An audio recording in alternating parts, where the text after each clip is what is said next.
Reka ngusuzika nizere kumeze neza mu bice bitandukanye ujye uherereye mu gene twedikelodi hanyuma rero nihuse cyane reka ngugezeho inkuru nyamukuru zirimo kugenda zivugwa hirya no hino.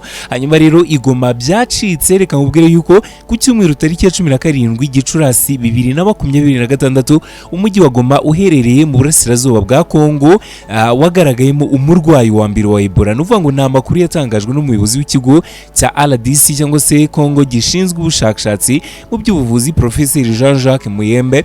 Uyu Muyembe rero yavuze ko umurwayi wagaragaye Goma ari umugore w'umugabo uherutse kwicwa na Ebola mu gace ka Bunia.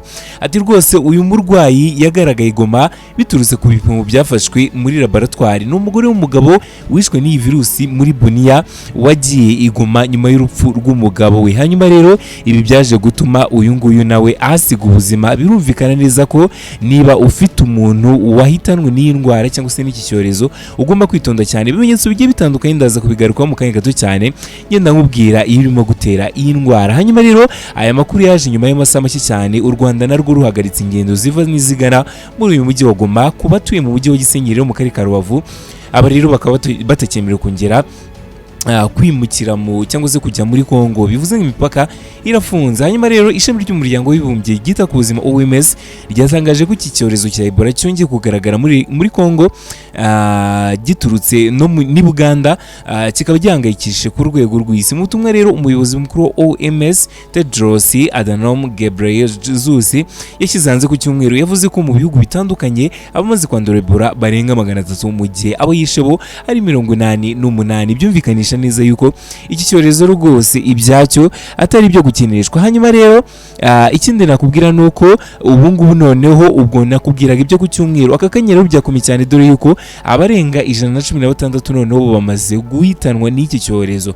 Ikigo nyafurika gishinzwe kurwanya ibyorezo Africa CDC cyatangaje ko abantu 116 bahitanwe na Ebola muri Repubulika Iharanira Demokarasi ya Kongo mu gihe abarenga 390 bo baketsweho ubwandu bw'iki cyorezo. Hanyuma rero ishami ry'umuryango w'Ibumbye ryita ku buzima OMS ryatangaje ko Ebola ari cyo cyorezo cyugarije isi muri iyi minsi. Virusi nshya Ebola yagaragaye muri Kongo yitwa Bundibugo. BBC rero ikaba yaranditse ko mu banduye harimo abanyamerika 6. Ikigo cya Amerika gishinzwe gukumira ibyorezo cyatangaje ko kirimo gukora ibishoboka byose ngo abanyamerika bikekwa ko banduye bajyanwa ahantu hihariye mu kato. Hanyuma rero indwara ya Ebola yibasira abantu ndetse ikaba inibasira n'inyamaswa z'inyamabere zo mu ishyamba nk'impara, isha, inguge, ingagi, inkende, ibitera n'izindi zitandukanye. Indwara ya Ebola rero irandura cyane ndetse ikanisha cyane ku buryo ishobora no kwica hagati y'abantu ishobora kwica abantu ku kigero cya 50% na 90% by'abayirwaye. Ebola rero burya bwose yandura iyo umuntu akoze ku maraso n'andi matembabuzi yose y'umuntu urwaye Ebola. Uwishwe na Ebola cyangwa se akoze ku maraso n'andi matembabuzi by'inyamaswa urwaye cyangwa se yishwe na Ebola ahangahita yandura byihuse cyane. Ayo matembabuzi rero ni ibyuya, amarira, ibimyira, amacandwe, ibirutsi, inkari, umusarani, amashereka, amasohoro n'ubuhehere bwo mu gitsina cy'umugore. Ibi byose rero bikaba byakwanduza Ebola nk'uko nari gusezeranyije yuko ngomba kubigarukaho. Hanyuma rero umuyobozi wa laboratoire nkuru ya Repubulika Iharanira Demokarasi ya Kongo INRB Professor Jean-Jacques Muyembe n'ubundi yagaragaje ko habaye uburangare bukomeye cyane bwatumye Ebola ikwirakwira mu mujyi wa Bunia mu ntara ya Ituri. Hanyuma rero mu kiganiro n'itangazamakuru cyabaye tariki 17 Gicurasi 2026 ubwo ni ku munsi w'ejo ku cyumweru, Professor Muyembe yagaragaje ko tariki 24 Mata aribwo umuntu wa mbere yishwe n'iyi Ebola yahawe izina rya Bundibugo. Akaba rero yari umuforomo wakoreraga muri Bunia. Uyu yagize ati ntitwishimye rwose kubera ko mwisuzuma hagaragayemo intege nke cyane, uburyo dusuzumamo ntacyo bwamaze. Gukurikirana icyorezo rero ntabwo ari inshingano ya Minisiteri y'Ubuzima gusa, ni ya bose muri iki gihe. Hari abadepite n'abasenateri bagiye kuharuhukira kandi bari bazi iki kibazo. Bari bazi ko abantu barimo gupfa ariko ntacyo bavuze. Professor Muyembe yavuze ko ubwo laboratoire yo muri Bunia yafataga ibipimo yabonye Ebola ariko rero yo mu bwoko bwa Zaire nyuma y'ibyumweru 6. Ibipimo 13 bijyanwa muri laboratoire nkuru Kinshasa ibyemezwa ko abantu 8 banduye Ebola ya Bundibugo nyine ubu bwoko bushya. Ati habayeho gukererwa mu gusuzuma no gutangaza iki cyorezo. Sintekereza ko ibi bikwiriye gukomeza. Minisiteri y'Ubuzima muri Kongo yatangaje ko ibi ibipimo 366 byagaragaje ko abantu barenga 88 aribo banduye Ebola ya Bundibugo muri iki gihugu, ariko rero Profeseri Muyembe we yagaragaje ko abanduye bashobora kuba barenze cyane abo ngabo. Tariki ya 16 Gicurasi, ubwo ni ku munsi wo kuwa gatandatu, Minisitiri w'Ubuzima Dr. Roger Kamba yatangarije itangazamakuru ko nta burangare leta yigeze igira mu gukumira iki cyorezo, kuko nabo muri Bunia bategerezaga ko uyu muforomo yishwe n'indwara batari bakamenye iyo ariyo. Dr. Kamba yagize ati mu gushyingura abantu bamushyinguye batekereza ko ari indwara y'amayobera, bakora ku mubiri we barandura. Icyo gihe nibwo abandura batangiye kugaragara.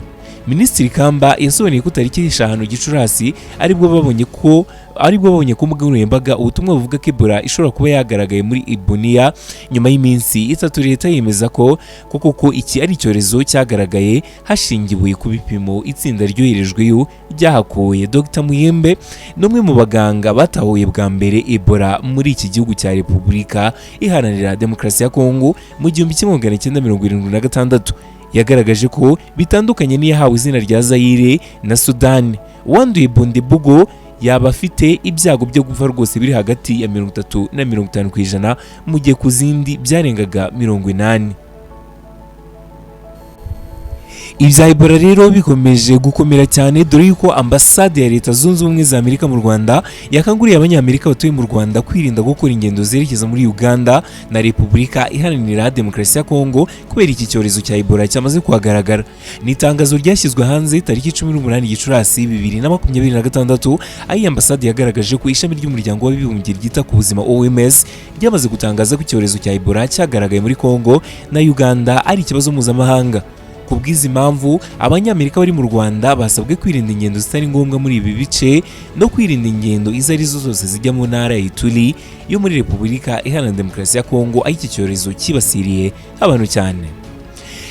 Mu itangazo ryabo yagize iti guverinoma y'Amerika nta buryo buhagije ifite bwo kohereza ubutabazi bw'ibanze, ntimujye muri ako gace ku mpamvu iyo ari yo yose. Yasabye kandi abantu bafite ibimenyetso nk'ibya malaria kugana ibitaro bibegereye bagakurikiranwa, kuko Ebola ishobora kugira ibimenyetso bijya gusa n'ibya malaria. Ku itariki 24 Mata 2026 nibwo Kongo yagaragayemo umuntu wa mbere wanduye Ebola. Tariki 17 nk'uko nakomeje kugenda bigarukaho, umujyi wa Goma wo mu burasirazuba bwa Kongo ndetse uhana imbibi n'u Rwanda wagaragayemo umurwayi wa Ebola. Kuva mu 1976 Kongo yibasiwe n'ubwoko 16 bwa Ebola burimo bwahawe izina rya Zaire, ubwa Sudani bwaturutse muri Sudani na Bundibugo, ubu akaba ari bwo bugezweho bwa gatatu, akaba ari nabwo burimo kugaruka. OMS igaragaza ko muri rusange Ebola yica 50% by'abayanduye. Icyakoza nyine ngo hari ubwo byagiye bihinduka, igipimo kikaba cyajya kuri 25 na 90%. Ikaba ikomeza isobanura yuko nubwo yica byihuse, iyo ibonetse kare ubuzima bw'umurwayi bushobora kurokorwa. Reka ngushimire ku bw'akanya wafashe ugakurikira inkuru nyamukuru kuri MKTV Show. Nawe ngere twadikelode, reka dusubire mu nkuru nyamukuru zikurikira. Ntujye kure, kora subscribe, gukanda like byaba byiza, hanyuma comment ntako yabise.